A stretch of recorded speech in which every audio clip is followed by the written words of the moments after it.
स्वागत है आपका आज एक नए स्विंग ट्रेडिंग के वीडियो में। तो आज मैं आपके साथ 5 जबरदस्त स्टॉक शेयर करने वाला हूं जिनका हाई पोटेंशियल है बुलिश मूव देने का। तो सबसे पहला स्टॉक है हमारे लिस्ट में, वो है रिलैक्सो। ठीक है, रिलैक्सो फुटवेयर। अब देखिए रिलैक्सो फुटवेयर में हुआ क्या है, हमें एक बहुत बड़ी वन साइडेड रैली मिली थी। ठीक है, उसके बाद इसका फॉल शुरू हुआ और ये अराउंड 70% करेक्ट हो गया। बट ये स्टॉक ना अपने में अच्छा है, क्योंकि आप अगर नॉर्मल मार्केट में भी अभी मूव करते हो ना, जाते हो, तो आपको ये स्टोर्स में बिकते हुए दिखेंगे। हाँ, भले ही इम्पोर्ट ड्यूटीज एंड उसके कारण जो है इसका प्राइस थोड़ा बढ़ा है और इसके सेल्स थोड़े कम कम हुए, बट वो तो उसका फंडामेंटल एनालिसिस है। हम यहाँ पे चार्ट देख के ये जानने की कोशिश कर रहे हैं कि हम इस पे स्विंग ट्रेड कैसे करेंगे। सबसे पहले आप यहाँ देखिए, करंट लेवल पे एक बहुत स्ट्रॉन्ग सपोर्ट है इसका। ये एक पूरा उसका सपोर्ट जोन है। ये जो 400 से 410 रुपए है, ये इसका एक बहुत बड़ा सपोर्ट जोन है। ठीक है, और करेंटली आप प्राइस को देखें तो वो इसी जोन पे सपोर्ट ले रहा है, कंटिन्यूअस वो इसी जोन पे सपोर्ट ले रहा है और इधर ही घूम रहा है। और अगर आप थोड़ा और ध्यान से देखोगे ना, इधर इसने एक बेस बनाया है और इसका जो रेजिस्टेंस है ये ऊपर से डिक्लाइन हो रहा है। मतलब एक हमको ट्रायंगल पैटर्न मिल रहा है इधर। ठीक है, तो हमको एक ट्रायंगल पैटर्न मिल रहा है। अब इसमें दूसरा चीज जो देखने का है वो है आरएसआई। यहाँ पे देखो प्राइस साइडवेज है एकदम, प्राइस के लोज देखो एकदम साइडवेज है ना। बट आप आरएसआई को देखो, अब आरएसआई ऊपर मूव कर रहा है। और अगर आप मेरे पास्ट के वीडियोस देखे होंगे तो आपको पता होगा कि मैं आरएसआई पे कितना बिलीव करता हूँ, और लाइव प्रूफ है आपके पास कि आरएसआई का डाइवर्जेंस कितना अच्छे से काम करता है। आप कोई भी मेरा वीडियो उठा लो जहाँ पे मैंने आरएसआई डाइवर्जेंस बताया, और उस स्टॉक का आज आप हल देख लो, कहाँ मैंने एंट्री दिया था और वो अभी कितने के प्रॉफिट में चल रहा है। तो यहाँ पे क्लियरली हमको एक आरएसआई डाइवर्जेंस मिल रहा है। प्राइस देखो साइडवेज है और आरएसआई ऊपर शिफ्ट हो रहा है। तो हाई हाई एक्सपेक्टेशन है कि यहाँ से जो है प्राइस ऊपर शूट हो। अब इसको ट्रेड कैसे करेंगे वो हम देख लेते हैं। एकदम सिंपल रखेंगे एनालिसिस को। जब तक प्राइस इस रेंज के अंदर ऐसे घूम रहा है हमें कुछ नहीं करना है। और इन एनी केस देखो, हर पैटर्न, हर ट्रेडिंग स्टाइल, हर स्ट्रेटेजी फेल हो सकता है। तो इन एनी केस अगर ये इस लेवल्स के नीचे आ जाए तो हमें ट्रेड नहीं करना है। ठीक है, तो आप वेट करोगे जब तक प्राइस इस लेवल्स के अंदर घूम रहा है, और जब ये ब्रेकआउट दे तब आप अपनी एंट्री बनाओगे। जब ये ट्रेंड लाइन का या ट्रायंगल पैटर्न का हमें सक्सेसफुल ब्रेकआउट मिले तो आप अपनी एंट्री बनाओगे। लेट्स अज्यूम कि यहाँ से हमें ब्रेकआउट मिला इस तरीके से, तो हम एंटर करेंगे इधर। अपना जो स्टॉप लॉस है ना उसको इस सपोर्ट जोन पे रखेंगे। ठीक है, और फिर हम अपना टारगेट रखेंगे। और देखो हमको इसमें बहुत बड़े टारगेट्स मिलेंगे। जनरल क्या होता है टारगेट कैलकुलेशन, जब भी कोई ट्रायंगल पैटर्न बनता है, जो ट्रायंगल का मुंह होता है ना, इसको हम माउथ बोलते हैं ट्रायंगल का, इसका रेंज निकालते हैं हम, और इस रेंज को ब्रेकआउट के ऊपर जाके रख देते हैं। तो ये तो हमारा एक श्योर शॉट टारगेट हमें मिला। बट क्या ये यहाँ ही रुक जाएगा? नहीं। आप पास्ट यहाँ पे देखो, यहाँ पे आपको कोई मेजर रेजिस्टेंस दिख रहा है? सब तो यहाँ पे ऐसे रेड कैंडल्स थे, एक फ्लो में गिरा है। तो जब ये ऊपर जाएगा ना, इसको ऐसा कोई मेजर रेजिस्टेंस यहाँ मिलेगा नहीं। इस पॉइंट के बाद इसको अगर मुझे देखना है रेजिस्टेंस कहाँ कहाँ है, तो एक रेजिस्टेंस जोन मुझे इधर दिख रहा है। ये हमेशा याद रखना, जब भी इस तरीके से ना शार्प फॉल होता है मार्केट में, एकदम शार्प फॉल, कोई रिट्रेसमेंट नहीं, सीधा गिर रहा है, तो समझो ये अगर इसका स्टार्ट था फॉल का और ये एंड था, तो इसका जो 50% का लेवल होता है ना, वो कभी कभी साइकोलॉजिकल रेजिस्टेंस के हिसाब से काम करता है। इसीलिए मैंने बोला कि यहाँ पे आपको हो सकता है रेजिस्टेंस फेस हो। तो यहाँ एक रेजिस्टेंस है, और फिर नेक्स्ट इमीडिएट रेजिस्टेंस हमारे पास इस स्विंग पे है। ये एक रेजिस्टेंस है और नेक्स्ट रेजिस्टेंस ये है। तो हम इजीली, ज़्यादा भी एक्सपेक्टेशन नहीं रखे, एकदम मॉडरेट एक्सपेक्टेशन भी रखे, तो हम इजीली यहाँ तक का टारगेट एक्सपेक्ट कर सकते हैं। इसीलिए मैं आपको हमेशा बोलता हूँ कि आप ट्रेलिंग एसएल यूज करो। क्या पता आप इतने एक्सपेक्टेशन के लिए आए होगे और आपको यहाँ तक का टारगेट मिल जाए, पॉसिबिलिटी है।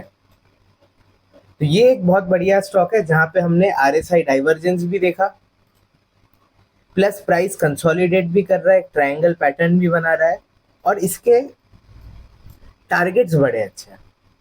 ये हो गया हमारा पहला स्टॉक जो था रिलैक्सो फुटवेयर। अब हम बढ़ते हैं हमारे दूसरे स्टॉक के तरफ। तो हमारा दूसरा स्टॉक है ग्रीन पैनल इंडस्ट्रीज। ये मेरा एक टाइम का बहुत फेवरेट स्टॉक था, बट ठीक है। इधर आप देखिए 2020 में 2019 के आसपास ये स्टॉक मार्केट में लिस्ट हुआ था। लिस्ट होने के बाद ये नीचे गिरा और एक राउंडिंग बॉटम पैटर्न बनाया और उसके बाद से ये रुका नहीं। ये सीधा अपने 40 रुपीज के लेवल से सीधा 600 रुपए टच करके आया है। जब इतना शार्प मूवमेंट होता है उसके बाद एक्सपेक्टेशन यही होता है कि मार्केट साइडवेज चला जाए, कंसोलिडेट करे, और वैसा इधर हो रहा है। इतना शार्प मूव के बाद देखिए अब ये करेंटली नीचे गिरा और ये कुछ इस तरीके से फंस गया है, एक साइडवेज स्ट्रक्चर में चला गया है और ऑलमोस्ट अपने 50% के लेवल्स पे है। ये इसका 50% का लेवल था, 600 का 50%। अब यहाँ पे सबसे अच्छी बात है करेंटली ना, ये जहाँ पे कंसोलिडेट कर रहा है, यहाँ पे देखो इसने कंसोलिडेशन किया है और एक स्क्यूड इन्वर्टेड हैमर पैटर्न भी बनाया है, पर ठीक है वो बात की बात है। ये जो कंसोलिडेशन है ये इसने कौन से लेवल्स पे बनाया है? अपने क्रूशल सपोर्ट पे। दिख रहा है आपको? जब इसने रैली दिया था तब इसने जो ये फ्लैग एंड पोल टाइप या साइडवेज डावर्स बॉक्स बनाया था उसी लेवल्स पे कंसोलिडेट कर रहा है। तो let us draw the support zones first. ये इसका सपोर्ट जोन है एंड विल स्ट्रेच इट।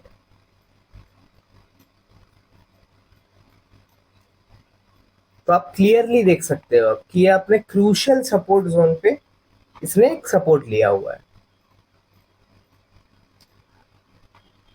अब देखो इसमें भी अगर आप ध्यान से देखोगे ना 100% RSI डाइवर्जेंस होगा।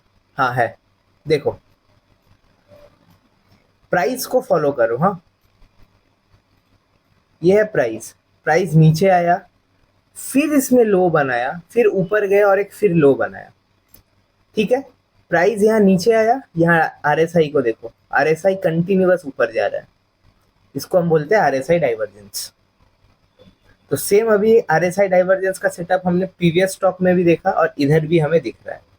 और यहाँ पे एक skewed inverted head and shoulder pattern भी बना है, ये देखो।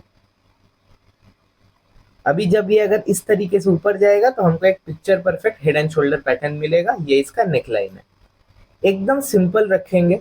मैं इसका एनालिसिस दो तरीके से दूंगा, एक जो है रिस्की ट्रेडर्स के लिए और दूसरा जो है सेफ ट्रेडर्स के लिए। अब मैं जैसे थोड़ा रिस्की ट्रेडर हूँ, मुझे अर्ली एंट्री सेटअप्स ज़्यादा पसंद है, तो मैं इसको ट्रेड कैसे करूँगा? मैं करंट लेवल्स पे इसको बाई कर लूँगा, अपना स्टॉप लॉस में इधर कहीं रख दूंगा। ठीक है, इधर मैंने स्टॉप लॉस रखा और मेरा पहला ही टारगेट होगा ये वाला स्विंग, सेकेंड टारगेट होगा, और इधर देखो कोई रेजिस्टेंस है नहीं, सेकेंड टारगेट होगा यहाँ पे एक स्विंग मुझे दिख रहा है तो यहाँ एक रेजिस्टेंस होगा अच्छा खासा ये, और तीसरा होगा ये। और ये सब टारगेट्स मैं ट्रेलिंग एसएल के हिसाब से यूज करूंगा। ये मेरा फिक्स टारगेट है, जो ये मेरा इनिशियल टारगेट है ना, ये मेरा फिक्स टारगेट है, यहाँ पे मैं कुछ नहीं करूंगा। इसके ऊपर अगर प्राइस कभी निकलता है इस जोन के ऊपर तो इसके बाद मैं ट्रेलिंग एसएल यूज करूंगा। आइदर मैं स्विंग यूज करूंगा ट्रेलिंग एसएल के लिए या फिर मैं ईएमएस यूज कर लूंगा, क्योंकि इस पॉइंट के ऊपर ये अपने 200 और 50 ईएमए को क्रॉस कर चुका होगा, तो मैं 50 ईएमए को एज अ ट्रेलिंग एसएल रख लूंगा। तो मेरे को अगर यहाँ से हमें ब्रेकआउट मिलता है इस लेवल से, तो मेरे को हाई एक्सपेक्टेशन है कि ये अपने 200 ईएमए के लेवल्स को टच करेगा। तो फिर मेरा टारगेट एक्सपेक्टेशन ऑलमोस्ट यहाँ तक का है कि यहाँ तक तो मुझे टारगेट मिलेगा। ये तो हो गया रिस्की ट्रेडर्स के लिए। अब सेफ ट्रेडर्स कैसे ट्रेड करेंगे उनके लिए देखो, आप वेट करो जब तक ये लेवल्स टूटता है। जो इन्वर्टेड हेड एंड शोल्डर मैंने आपको दिखाया था ना, इसका नेकलाइन जब तक टूटता है आप इसका वेट करो। जिस मोमेंट पे ये नेकलाइन टूटेगा आप एंट्री बनाओगे, स्टॉप लॉस इधर रखोगे। ठीक है, और पहला टारगेट तो आपका मैंने मार्क किया, आप सेकंड टारगेट के लिए एम करोगे। स्ट्रॉन्ग RSI डाइवर्जेंस है और अभी तक इसमें कोई मूव नहीं दिखाया है। बोथ रिलैक्सो और ग्रीन पैनल ने अभी तक कोई बुलिश मूव नहीं दिखाया है, तो यहाँ पे बुलिश मूव पेंडिंग है। तो सेफ ट्रेडर्स इस तरीके से भी ट्रेड कर सकते हैं, तो इसको भी आप अपने वॉच लिस्ट में जरूर रखिएगा। सबका फेवरेट बजाज फाइनेंस। अब इसमें एक फाइंडिंग है, सबसे अच्छी बात क्या है, जब ये अपने इन लेवल्स पे था ना, नियर जो अपने ऑल टाइम हाई के लेवल्स पे ये जब था इधर, इसका वैल्यूएशन बहुत हाई था। बट आप अगर देखो 2021 से ये एक साइडवेज मार्केट में चला गया है। साइडवेज भी नहीं, इसने बनाया है असेंडिंग ट्रायंगल पैटर्न। ये है इसका सब रेजिस्टेंस, और नीचे से अगर आप देखोगे, देखो कंटिन्यूअसली इसका जो सपोर्ट है ये ऊपर शिफ्ट हो रहा है। तो एक क्लियर हमको ट्रायंगल पैटर्न यहाँ पे मिला है। इसको हम बोलते हैं bullish ascending triangle pattern. Bullish ascending triangle pattern क्या होता है, समझो प्राइस ऐसे आता है और फिर इसका सपोर्ट एक जोन पे रह जाता है, बट रेजिस्टेंस ऊपर शिफ्ट होता रहता है। और अल्टीमेटली ये जब अपने इस सपोर्ट और ये रेजिस्टेंस है, जब ये अपने सपोर्ट का ब्रेकआउट देता है तो एक ह्यूज रैली हमको देखने मिलती है। हाँ, तो जो मैं आपको बता रहा था, जब प्राइस अपने इन प्रीवियस हाई के लेवल्स पे था ना 2021 में, तब कंपनी के अर्निंग्स इतने स्ट्रांग नहीं थे। तो इसका जो पीई रेशियो होता है, प्राइस टू अर्निंग रेशियो, ये काफी हाई था। तब इसको खरीदने का सेंस नहीं बन रहा था। बट करंट लेवल्स पे अगर आप देखोगे, ये 4 साल से जब इसने कंसोलिडेट किया, ये जो पूरा जो पैटर्न इसने बनाया, इस दौरान कंपनी के जो अर्निंग्स है ना, वो काफी बढ़ गए। कंपनी के अर्निंग्स काफी बढ़ गए और स्टॉक प्राइस में ऐसा कोई मेजर हमको मूवमेंट मिला नहीं है। तो इसका पी रेशियो अभी काफी फेयर हो चुका है। ठीक है। तो आप एक्सपेक्ट कर सकते हो कि अभी नए बायर्स इसमें फ्रेश एंट्री बनाएंगे, both traders as well as investors for long term holding. ये तो बात हो गया। अब इसको ट्रेड कैसे करना है, बड़ा सिंपल है। आप सबसे पहले इसका ये ट्रायंगल पैटर्न ड्रॉ कर लो। इधर ये इसका सपोर्ट था, ये ऑलमोस्ट इधर से इसका ये ट्रायंगल पैटर्न है जिसका ब्रेकआउट आपको मिला। मैंने अभी आपको एक बियरिश ट्रायंगल पैटर्न दिखाया था, उसी तरीके से आप इसका एनालिसिस देखो। ये मैंने आज से 2 हफ्ते आगे आपको शेयर किया था, ये स्टॉक जब प्राइस इधर कहीं था। मैंने आपको बोला था आप इस बाउंस पे भी खरीद सकते हो। तो अगर आपने खरीदा होगा 2-3 हफ्ते पहले का एनालिसिस देख के, तो वेल एंड गुड, आप सॉलिड प्रॉफिट में हो। आप अराउंड पकड़ के चलो 2 से 3 हजार रुपए के प्रॉफिट में बैठे हो अभी। अब नए लोग जो अभी देख रहे हैं वो कैसे यहाँ पे ट्रेड लेंगे, मैंने आपको अभी बताया। कोई भी ट्रायंगल पैटर्न है तो उसका टारगेट प्रोजेक्शन कैसे होता है, इस माउथ से, ट्रायंगल के माउथ से। तो आप इस माउथ का प्राइस रेंज निकालो और इसी प्राइस रेंज को ना अपने ब्रेकआउट लेवल के ऊपर रख दो, तो आपको मिल जाएगा आपका टारगेट। Well and good. अब देखो, इसने एक सक्सेसफुल ब्रेकआउट दे दिया है। ब्रेकआउट देने के बाद इसने रिट्रेसमेंट भी दे दिया था और इसने एक रैली किया है। बट ये जो रैली है ना, ये कोई क्लीन रैली नहीं है जैसे आप एक्सपेक्ट करते हो, वन साइडेड, जैसे यहाँ कहीं हो रहा था ऐसा। इसने कोई क्लीन रैली नहीं दी है, एक हॉचपॉच रैली दे रहा है। और इसमें एक बहुत बड़ा मूव अभी भी पेंडिंग है, क्योंकि मार्केट सिनेरियोज अभी थोड़े डामाडोल चल रहे हैं due to war and tariffs and XYZ reasons. तो ये क्लियर डायरेक्शन नहीं दे रहा है। जब आपको इसमें क्लियर डायरेक्शन मिलेगा ना, ये सॉलिड भागेगा। तो हम अपना टारगेट एक्सपेक्टेशन देख लेते हैं, जो आ रहा है अराउंड 11,600 रुपीज, और करेंटली स्टॉक का प्राइस है 9,000 के आसपास। So there is a huge profit to be made. और आप सच्ची बोलो, आपको लगता है क्या 11,000 में रुक जाएगा? आप इसका हिस्ट्री देखो, ये कहाँ से चल के आया था। 100 रुपये 80 रुपये से चल के ये आज 8-9 हजार के प्राइस में है। ये जब रैली देगा, आपको लगता है 11 पे रुकेगा? ये बहुत ऊपर जाएगा उससे भी। 11,000 हमारा इनिशियल टारगेट है। अब इस पे पैटर्न देखो, यहाँ क्या बन रहा है डेली टाइम फ्रेम पे। कुछ समझ में आ रहा है ये देख के कि यहाँ बन क्या रहा है भाई?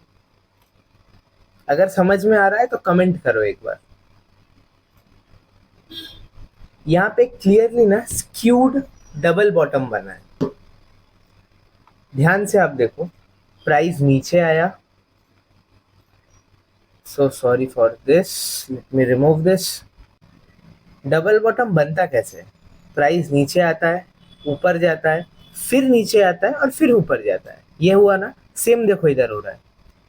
प्राइस नीचे आता है, ऊपर जाता है, फिर नीचे आता है और फिर ऊपर जाता है। इसको हम बोलते हैं एडवांस्ड डबल बॉटम पैटर्न। जो न्यूबीज है उनको अभी ये समझ में नहीं आएगा या नहीं पता होगा ये, बट इसको भी एक डबल बॉटम बोला जाता है, क्योंकि हम यहाँ पे सिर्फ पैटर्न नहीं देखते, हम उसका साइकोलॉजी देखते हैं। प्राइस नीचे ऊपर फिर नीचे और फिर ऊपर, सेम चीज यहाँ फॉलो हुआ है। सेम चीज देखोगे आपको यहाँ दिख रहा है, ये भी एक डबल बॉटम है, आपको दिख नहीं रहा होगा बट ये है। कैसे? देखो, प्राइस नीचे आया, ऊपर गया, फिर नीचे आया, ऊपर गया, और ये रेड कैंडल, ये इसका नेकलाइन का रिट्रेसमेंट और फिर ऊपर गया। तो ये भी एक डबल बॉटम है। जब आप प्रोफेशनल हो जाओगे, आपने इंडस्ट्री को या मार्केट को टाइम दिया होगा 5 साल 7 साल 8 साल, तो आपको ये सब चीजें दिखना शुरू हो जाएंगी। तो फिलहाल यहाँ पे एक डबल बॉटम हमें मिल रहा है।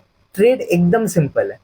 यहाँ पे देखो इसका नेकलाइन कहाँ है, ये जो है ना, ये कैंडल, ये इसका नेकलाइन है। तो जिस मोमेंट पे प्राइस इसको क्रॉस करेगा, आप एंट्री बनाओगे, अपना इनिशियल स्टॉप लॉस इसके नीचे रखोगे और सीधा आप इस टारगेट के लिए एम करोगे।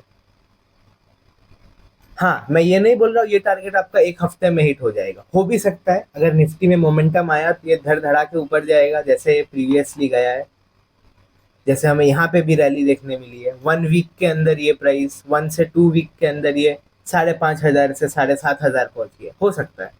Anything is possible. बट आप तो भी पकड़ के चलो, 1 2 3 महीने तक ये टाइम लेगा और फिर ऊपर जाएगा। तो मैं फिर से एक बार रिपीट कर देता हूँ। यहाँ पे आपकी एंट्री होगी, जिस मोमेंट पे नेकलाइन तोड़ेगा यहाँ आपका स्टॉप लॉस होगा, और आपका मेन टारगेट यहाँ पे होगा। आप ट्रेलिंग एसएल यूज करो, 50 EMA यूज करो एज ट्रेलिंग एसएल, क्योंकि स्टॉक को देखो, ये स्टॉक ना अपने 50 EMA को, जब ये रैली फेज में होता है ना, अपने 50 EMA को बहुत सपोर्ट करता है।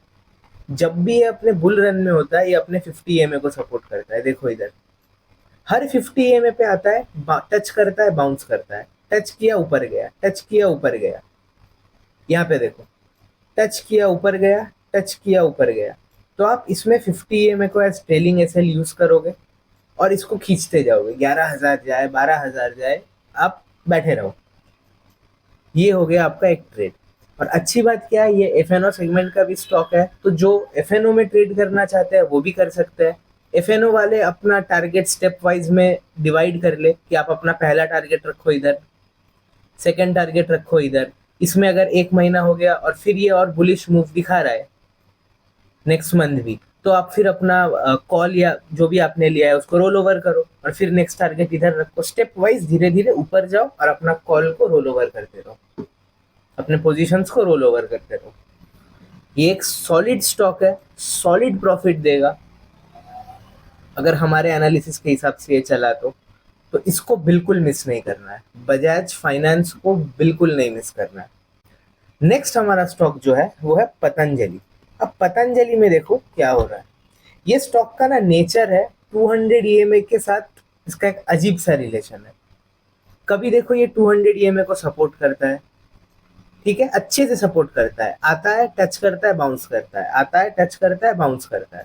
और कभी कभी ना ये 200 EMA के थोड़ा नीचे जाता है, यहाँ नीचे गया पर फिर इमीडिएट बाउंस भी आया। इधर देखो, फॉल होते होते नीचे तो गया 200 EMA के, बट फिर बाउंस आ गया ऊपर। सेम इधर देखो, 200 EMA पे आया, नीचे गया, साइडवेज हुआ, बाउंस आ गया। और अभी करंट लेवल्स पे देखो क्या हो रहा है। करंट लेवल्स पे ये ऑलरेडी अपने 200 EMA के नीचे एक बार जा चुका था और इमीडिएट रिवर्सल आया। इतना बड़ा वीक आपको दिख रहा है, सिर्फ वीक ही 200 पॉइंट का है। तो इतना तो हमको पता चल गया कि ये जो जोन है ये इसका एक स्ट्रॉन्ग सपोर्ट जोन है। ये जो होल एरिया है ये एक स्ट्रॉन्ग सपोर्ट जोन है इसके लिए, और 200 EMA से भी अच्छे से बाउंस कर रहा है। अब करंट लेवल्स पे देखो क्या हुआ है। इसने एक ब्रेकआउट देने की कोशिश की थी अपने प्रीवियस हाइस की, और दिया भी था, बट वो फेल हो गया, प्राइस नीचे आ गया। प्राइस नीचे आके अपने 200 EMA तक आया और देखो इमीडिएट बाउंस, और 200 EMA से हमें एक स्ट्रॉन्ग बाउंस मिला है। और अगर आप करंट की कैंडल को देखोगे ना, ये कौन सा कैंडल है, ये है हैमर कैंडल। और हैमर कैंडल जब भी अपने सपोर्ट पे बनेगा मतलब बुलिश साइन दिखाता है। हैमर कैंडल मतलब क्या, एक बुलिश साइन दिखाना। तो इधर इसको आप ट्रेड कैसे करोगे? ट्रेड एकदम सिंपल, अगर कल के दिन प्राइस अपने इस प्रीवियस डे के कैंडल के हाई को तोड़ता है तो आप एंट्री बनाओ इधर, इधर एंट्री बनेगा आपका। स्टॉप लॉस आपको इनिशियल बड़ा रखना पड़ेगा क्योंकि ये वीक है। बहुत बार होता है मार्केट में, बहुत बार होता है मार्केट में कि वीक चेज करने आ जाए, और हमारा इंडियन मार्केट अभी इतना स्टेबल भी नहीं है। तो स्टॉप लॉस थोड़ा बड़ा है बट आपके टारगेट्स भी बड़े हैं, और आपका पहला ही टारगेट होगा इस लेवल से, इसका हाई का। यहाँ पे एक जो आपको कंसोलिडेशन दिख रहा है ये एक रेजिस्टेंस का काम करेगा, तो आप यहाँ तक अपना टारगेट रखोगे पहले, और इसके ऊपर निकलता है तो फिर आप ट्रेलिंग एसएल यूज करो। इसके ऊपर का नेक्स्ट इमीडिएट टारगेट होगा आपके लिए ये जो ऑल टाइम हाइज है, और फिर इसके ऊपर तो, और इसके ऊपर भी अगर प्राइस जाता है तो फिर ये अपने अनचार्टेड टेरिटरी में है, फिर तो ये कितना भी ऊपर जा सकता है। तो आप 200 या फिर अपने 50 एमएस को एज ट्रेलिंग एसएल यूज करके फिर अपने प्रॉफिट्स को ट्रेल करते रहो, जितना ऊपर जाए आप इसको लेते जाओ। ठीक है, तो ये हो गया हमारा पतंजलि का भी एनालिसिस। नेक्स्ट स्टॉक है हमारे लिस्ट में जो है मैजडॉक, मैजगान डॉक, इसको मैजडॉक भी बोलते हैं। ठीक है, मेन चीज है इधर, इसने अपना हाई बनाया था 2024 में। ठीक है, यहाँ इसका हाई बना था, उसके बाद से प्राइस नीचे आया, और फिर इसने करेंटली अपने हाईज का सक्सेसफुल ब्रेकआउट दिया है। ठीक है, अब यहाँ पे देखो आपको दो पैटर्न में बताता हूँ। एक तो ये होल में राउंडिंग बॉटम पैटर्न है, और दूसरा पैटर्न अगर आप चार्ट को जूम आउट करो या फिर आप वीकली टाइम फ्रेम पे शिफ्ट करो आपको क्लियरली दिखेगा। दूसरा पैटर्न क्या दिख रहा है आपको? डबल बॉटम पैटर्न, मतलब डब्ल्यू पैटर्न, ये दिख रहा है, बना नया डब्ल्यू पैटर्न। और जो करंट लास्ट वीक का रेड कैंडल है, ये जो ये वीक चल रहा है, ये देखो कहाँ है एग्जैक्टली, अभी अपने नेकलाइन के तरफ आ रहा है। तो ये और थोड़ा डीप आ सकता है, और फिर यहाँ से इसको एक बाउंस मिलेगा। ये होता है प्रॉपर डब्ल्यू पैटर्न। तो हम इसके नेक लाइन को फिलहाल मार्क कर लेते हैं, जो कि है ये वाला प्राइस। अब हम फिर डेली टाइम फ्रेम पे शिफ्ट करते हैं। अब देखो क्लियरली यहाँ पे क्या हो रहा है, ब्रेकआउट दिया, ये नीचे आया, और इसने एक डब्ल्यू पैटर्न बनाया। ये अभी ना प्राइस और हो सकता है थोड़ा नीचे आया और अपने इस नेक लाइन तक आया, फिर यहाँ से बाउंस किया। एक तो ये पॉसिबिलिटी है, और दूसरा पॉसिबिलिटी ये भी है कि अगर निफ्टी बुलिश रहा तो वो शायद से और नीचे ना आए और इसी लेवल से बाउंस दे दे। अगर प्राइस इसी लेवल से बाउंस दे के ऊपर चले जा रहा है तो आप क्या करोगे? अगर प्राइस यहाँ से ऐसे बाउंस दे के ऊपर चला गया तो एकदम सिंपल एनालिसिस है, ये जब लेवल क्रॉस करेगा ना, मतलब अपना ऑल टाइम हाई जब ये क्रॉस करेगा तब आप एंट्री बनाओगे, स्टॉप लॉस रखोगे इधर का ही छोटा सा, और फिर टारगेट लोगे कैसे? राउंडिंग बॉटम पैटर्न का टारगेट आप जैसे निकालते हो, लोएस्ट पॉइंट से ब्रेकआउट पॉइंट पे आओगे और इसी रेंज को अपने ब्रेकआउट जोन के ऊपर रख दोगे। तो अगर प्राइस यहाँ से ही करंट लेवल से रिवर्सल कल हो जाता है और अपना ऑल टाइम हाई तोड़ता है तो एंट्री बनाओगे, स्टॉप लॉस यहाँ का ही छोटा सा रखोगे, और ये होगा आपका टारगेट। ये है आपका टारगेट, ठीक है, 3800 लेवल्स। तो ऑलमोस्ट ये आपका 1:3.6 का रिस्क टू रिवॉर्ड रेशियो है। और अगर सेकेंड सिनेरियो होता है प्राइस और थोड़ा नीचे आता है करेक्शन करने अपने डब्ल्यू या डबल बॉटम के नेकलाइन तक, और फिर यहाँ से रिवर्सल देता है, तो आप कैसे ट्रेड करोगे? तो जब ये इस जोन पे आएगा ना, इधर नेकलाइन पे, और इधर आपको कोई बुलिश सिग्नल दिख रहा है, कोई बुलिश कैंडलस्टिक पैटर्न आपको दिख रहा है, जैसे हो सकता है हैमर दिख जाए, या फिर आपको एक इन्वर्टेड हैमर पैटर्न दिख जाए, या फिर आपको एक इनसाइड कैंडल दिख जाए, मतलब कैंडल का बॉडी स्मॉल होगा और ऐसे वीक होगा, तो इनसाइड कैंडल का जैसे ही हाई टूटेगा आप एंट्री बना सकते हो। एनी एनी बुलिश कैंडलस्टिक यहाँ दिख जाए तो आप एंट्री बनाओगे इस लेवल पे, अपने नेक्स्ट के नेकलाइन के लेवल पे एंट्री बनाओगे, स्टॉप लॉस छोटा सा इधर रखोगे, और ये होगा आपका एक्सपेक्टेड टारगेट, और पहला ही टारगेट होगा आपका ऑल टाइम हाई। अगर आपको ऑल टाइम हाई तक का भी टारगेट मिलता है तो ये 1:2 का रिस्क टू रिवॉर्ड रेशियो है, और अगर यहाँ तक का आप अचीव कर लेते हो टारगेट तो ये 1:5.6 का रिस्क टू रिवॉर्ड रेशियो है। मैं तो चाहता हूँ कि ये नीचे आए अपने नेकलाइन पे और यहाँ से कोई सिग्नल दे तब हम एंट्री बनाए, तो हमारा रिस्क टू रिवॉर्ड और प्रॉफिट काफी अच्छा हो जाएगा उस हिसाब से। तो इसको भी अपने रेडार पे रखिए। ये इतने साल के कंसोलिडेशन के बाद ब्रेकआउट दिया है, इसका रैली अभी भी पेंडिंग है और स्टॉक फंडामेंटली भी बहुत अच्छा है, तो इसको भी आप अपने रेडार पे रखिए। ठीक है, मिलते हैं फिर हमारे नेक्स्ट वीडियो में।